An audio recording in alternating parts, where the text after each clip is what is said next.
अस्सलाम वालेकुम, बहुत शुक्रिया मेरे चैनल पर आने के लिए। मैं राना लुकमान आपकी खिदमत में हाज़िर हूँ। आज की छोटी सी वीडियो में हम बात करने वाले हैं नोला ओस्ता के हवाले से। बहुत सारे दोस्तों की अज़ील पास हुई है, उनको सजोर मिली है और बहुत सारे लोगों को एमिग्रेशन भी मिल चुकी है। तो दोस्त इंस्टाग्राम पर मैसेज ये कर रहे हैं कि नोला ओस्ता जो है हम अपनी फैमिली का किस तरह से निकलवा सकते हैं। और एक सवाल ये भी यहाँ पर आया है कि एमिग्रेशन वाली सजोर जो है और जो अज़ील पास हो जाती है उसकी सजोर में कितना डिफरेंट है और इनके बेनिफिट क्या क्या हैं। तो इसके बारे में मैं आप लोगों को छोटी सी वीडियो में ही समझाने की कोशिश करूंगा, क्योंकि बहुत सारे लोगों ने अब एमिग्रेशन भी लेने के बाद जो है वो ख्वाहिश का इजहार किया है कि हमने भाई अपनी फैमिली अप्लाई करनी है, तो क्या इस जो कॉन्ट्रैक्ट पे हमने एमिग्रेशन ली है इसी कॉन्ट्रैक्ट के ऊपर हम फैमिली को बुला सकते हैं या नहीं बुला सकते। तो बात शुरू करते हैं। सबसे पहले मैं आप लोगों को फ़र्क बता देता हूँ एमिग्रेशन वाली और अज़ील वाली सजोर के ऊपर क्या फ़र्क होता है। अज़ील के ऊपर हमने जब हमारी अज़ील पास हो जाती है तो उसके ऊपर हमें साल की सजोर मिलती है या फिर 2 साल की मिलती है या 5 साल की मिलती है। तो जैसे ही किसी का केस पास होता है ये डिसाइड करती है, जो आपकी जज होती है वो डिसाइड करती है कि आपको कौन से पेपर देने हैं।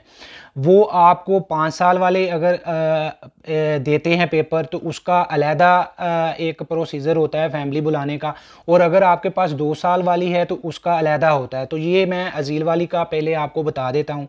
सबसे पहले कि जो आपके पास 5 साल के पेपर मिल जाते हैं, जो अज़ील पास होने के बाद आपका केस जो है वो लगता है, उसके पास आपके बाद आपके 5 साल के आपको पेपर मिल जाते हैं। उसके ऊपर जिस तरह से नॉर्मल पेपर के ऊपर हम फैमिली बुलाते हैं वो हिसाब नहीं होगा, क्योंकि 5 साल वाली सजोर दोस्तों को मिली है और बहुत सारे दोस्त ऐसे हैं जिन्होंने अपनी फैमिली बुलाई भी है। 5 साल के अगर आपके अज़ील वाली सजोर आपकी पास जो आपका केस पास हुआ है, आपके पास अज़ील वाली है सजोर 5 साल की, उसके ऊपर ना तो आपको घर चाहिए, ना ही आपको कॉन्ट्रैक्ट चाहिए काम का, ना बूझते पागे चाहिए, कोई चीज़ आपको जो है वो नहीं मांगते। हाँ, जिस जगह पर आपका रेजिडेंसा बना है वहाँ की स्टाटो फैमिलिया रेजिडेंसा सर्टिफिकातो रेजिडेंसा और जो है ये चीज़ें मांगते हैं, वो आपने लेकर चली जाना है ऑफिस में, और वो आपको गाइड कर देगा। कोई भी पद्रोनातो ऑफिस आप चले जाएं, किसी भी पद्रोनातो के पास, वो आपको गाइड कर देगा कि आपने क्या क्या कैसे करना है, आपने अप्लाई कर देना है। बहुत सारे वकील पाकिस्तानी भी ऐसे हैं जो आपको वीज़ा निकलवा देते हैं, वो कुछ पैसे अपनी फ़ीस जो लेकर। तो ये एक अलहदा प्रोसीजर है, इसके बेनिफिट अलहदा हैं। और जो 2 साल की अगर आपकी अज़ील पास होती है तो उसको बिल्कुल हम वही नज़र से देखेंगे जो नॉर्मल एमिग्रेशन वाले पेपर आपको मिल जाते हैं 2 साल के। वो वहाँ पर आपको कॉन्ट्रैक्ट भी चाहिए, वहाँ पर आपको आपका रेजिडेंसा चलता होना चाहिए और आपके नाम पर मकान भी होना चाहिए। ठीक है, आपके जो भी एमिग्रेशन के रूल्स हैं वैसे ही आपके अज़ील के हैं। और अगर आपने उसको तब्दील करवाना है, क्योंकि बहुत सारे लोगों ने ये भी सवाल रखा होता है कि भाई अब हमारे पास अज़ील वाले सजोर हैं, अगर हम इसके ऊपर काम कर रहे हैं, सारा कुछ कर रहे हैं, तो क्यों ना हम इसको चेंज करवा के लवोरो दी सबुर्दीनातो में चेंज कर लें, तो कोई नुकसान तो नहीं होगा, बल्कि उसका फ़ायदा होता है। अगर आप लवोरो दी सबुर्दीनातो के ऊपर आ जाते हैं, आपके पास काम है, आपके पास बूझते पागे कॉन्ट्रैक्ट है, तो आप उसको लवोरो दी सबुर्दीनातो जल्द से जल्द करवा लें। उसका ये फ़ायदा है कि जो अज़ील वाले पेपर हैं, अगर रोल इनके कोई तब्दील होते हैं, चेंज होते हैं, इनका कानून कोई भी चेंज होता है, तो ये आपसे वापस ले सकते हैं। मैंने बहुत सारी वीडियो में आपको बताया है कि जब आपके पास काम है, आपके पास कॉन्ट्रैक्ट है, तो फिर इसको लवोरो दी सबुर्दीनातो पे चेंज करवाने का ये मकसद होगा कि भाई इनको आप बता सकते हैं कि हम अपना खर्चा भी खुद उठा सकते हैं, हम अपने पेपर भी रीन्यू जो है वो खुद करवा सकते हैं, हमारे पास काम है। तो ये आपके पेपर जो हैं उसके ऊपर कॉन्ट्रैक्ट के ऊपर रीन्यू करते रहेंगे। लेकिन अगर आप अज़ील के ऊपर ही रहते हैं तो फिर आप ये काम भी कर रहे होते हैं, आप कॉन्ट्रैक्ट भी दे रहे होते हैं, लेकिन वो हमदर्दी के तहत आपको चेंज कर कर दे रहे होते हैं। और जैसे ही कानून चेंज होगा तो वो आपको चेंज भी करके दे सकते हैं। तो इसलिए आपने वो लवोरो दी सबुर्दीनातो पे चेंज करवा कर जो 2 साल वाले आपको पेपर मिले हैं, वो चाहे एमिग्रेशन के हैं चाहे वो अज़ील के हैं, वो लवोरोदिस जो अजील वाले हैं वो भी लवोरोदिस बुर्दिनातो पे चेंज करवा कर आपने को लास्ट जो आपका कुद बनेगा वो फैमिली में से अगर आपकी वाइफ है, अकेली है, तो 9,000 समथिंग होगा। मैं अपने इंस्टाग्राम पर अपलोड कर चुका हूँ ये सारी इन्फॉर्मेशन कि आपको अगर एक फैमिली का मेंबर है, 2 है, 3 हैं, 4 हैं, 5 हैं, जितने भी हैं उसका कितना सालाना कुद होना चाहिए वो मैं इंस्टाग्राम पर अपलोड कर चुका हूँ, वहाँ से आप देख सकते हैं। और यहाँ पर मैं डिस्क्रिप्शन में लिंक भी भेज दूँगा, वो भी आपने ज़रूर देख लेना है। दूसरी बात, इमिग्रेशन वाले पेपर के ऊपर भी वही चीज़ है, आपके पास कॉन्ट्रैक्ट होना चाहिए, आपके पास लास्ट 3 बूस्ते पाके होने चाहिए और आपका पिछले साल का कुद होना चाहिए। वो जितना भी आपके फैमिली मेम्बर हैं उस हिसाब से आपके पास कुद होना चाहिए। उसके बाद आपके पास घर आपका होना चाहिए, घर आप रेंट पर भी ले सकते हैं, वो कॉन्ट्रैक्ट आपके नाम पर होगा, वो एजेंसी इंतरादा के ऊपर रजिस्टर होना चाहिए। और कमूने के ऊपर जो है आपने वो रजिस्टर करवाना है, जो ताकि वहाँ से आपकी स्तातो फैमिलिया और जो लोजोती वो है वो भी निकल सके।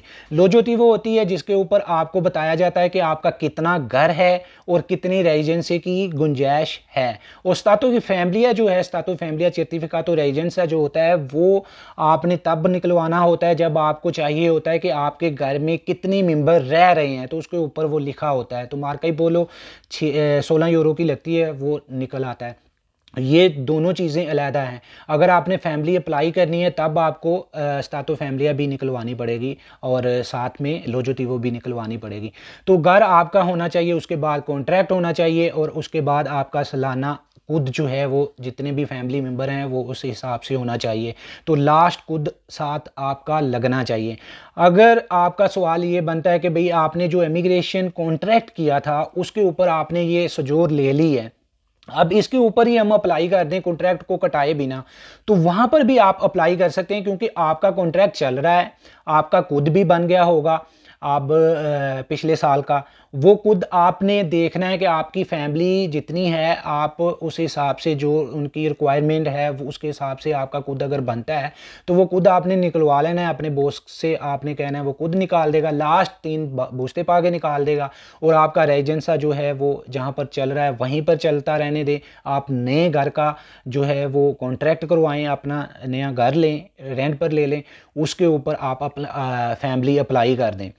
क्योंकि पहले होता था कि आप फैमिली अप्लाई कर देते थे वो हाउस पीती के ऊपर भी, जैसे कि कोई भी बंदा है, मैंने मकान लिया, मेरे घर में जगह है 2 की, 3 की, 4 की, उस हिसाब से मैं आपको स्तातो फैमिलिया और लोजोटी वो निकलवा कर उसको स्तातो दी फैमिलिया लोजोती वो और उसके साथ हाउस पीती जो है उसको अटैच करके मैं आपको दे दूंगा कि आप की जो फैमिली है वो मेरे साथ रह सकती है। तो उसके ऊपर भी अप्लाई हो जाता था, लेकिन ये कानून उन्होंने बिल्कुल ख़त्म कर दिया है इटली ने, क्योंकि बहुत सारे लोग जो हैं वो निकलवा लेते थे, बाद में जो है वो जनाब घर भी नहीं लेते थे और उनके वो रजिस्टर करवा लेते थे, सजोरें ले लेते थे। बाद में जब रीन्यू करवाने में उनको बहुत सारा मसला होता था, वो किसी के घर रह रहे हैं और अपना घर भी नहीं ले रहे, तो वो उन्होंने कानून ख़त्म कर दिया। अब आपको अपना घर लेना पड़ेगा, आपने अपना घर ले लिया, सब कुछ फिर बाद में होगा। इसके अलावा मेरे ख्याल से मैंने आप लोगों को समझा दिया। जो लोग पाकिस्तान से, हाँ एक सवाल पाकिस्तान से दोस्त ने किया था कि मेरे वालिद की अजील पास हुई है, उसको जो है वो पेपर मिलने वाले हैं, अभी अपॉइंटमेंट आई है, पेपर मिलेंगे उनको, अल्लाह करे उनको 5 साल के मिल जाएं। और वो पूछ रहे थे कि उनका और क्या बेनिफिट हो सकते हैं, फैमिली बुलवा सकते हैं या नहीं बुला सकते। तो मैंने आपको पहले ही समझा दिया कि आप फैमिली बुला सकते हैं और जिस तरह से बुला सकते हैं वो उनका भी वही रूल होगा। अगर आपको 5 साल के पेपर मिल जाते हैं आपके वालिद को, तो फिर 18 साल से कम उम्र के जो आपके बहन भाई हैं, आप हैं और आपकी जो वालदा है वो आ सकते हैं बिना कॉन्ट्रैक्ट के। और अगर 2 साल के मिलते हैं तो फिर वो आ सकते हैं कॉन्ट्रैक्ट लगाकर, सारा कुछ जो मैंने आप लोगों को बता दिया है। तो इतनी सी वीडियो है, वीडियो लंबी हो रही है। अगर कोई सवाल हो आपके जहन में, इंस्टाग्राम पर मुझे मैसेज भी कर सकते हैं और नीचे कमेंट्स करके मुझे अपने जो भी सवाल हैं वो भी पूछ सकते हैं और अपनी अच्छे अच्छे ख्यालात का इजहार भी कर सकते हैं और प्यारे कमेंट्स भी कर सकते हैं। मिलते हैं नेक्स्ट वीडियो में, तब तक के लिए अपना बहुत ख्याल रखिएगा। पाकिस्तान जिंदाबाद।